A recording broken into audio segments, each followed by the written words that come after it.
In 2008, the state of Tennessee invested $40.7 million to build a facility to convert switchgrass to ethanol. Ethanol is combustible, creating energy that can be used to run motors, much like gasoline.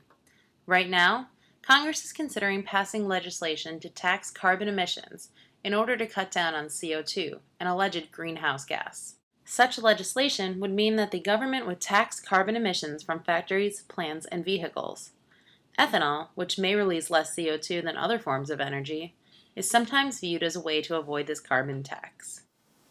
In 2009, the National Academy of Science released a study comparing the total costs of 1 billion gallons of gasoline to 1 billion gallons of ethanol. The total cost for 1 billion gallons of gasoline? $469 billion. The total cost for the same amount of ethanol? Somewhere between $472 and $952 billion. Even the National Academy of Science admits that ethanol is not a more cost-effective option. This increase of cost will surely drive up transportation costs for Tennessee families. This year, Tennessee will invest an additional $5.3 million into an ethanol plant that will produce 250,000 gallons of ethanol from corn. That's a cost of $21.20 per gallon. I would sure hate to fill up my car at that cost. This state-funded project was initially designed to produce ethanol from switchgrass, but according to the project's chief executive, technology for converting the plant into fuel is still in development. This means that Tennesseans will have invested $46 million in a plant designed to use technology that does not yet exist.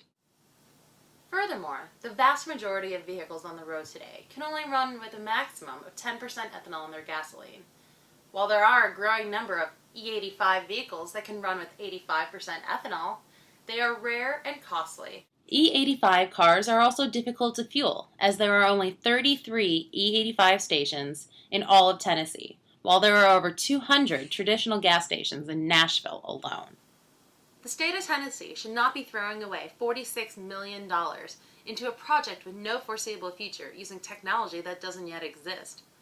If there's a demand for alternative fuels from alternative sources like switchgrass, private companies will meet that demand. Want to know more about state-funded fueling flops and other government waste? Check out a copy of the 2010 Pork Report at TennesseePolicy.org.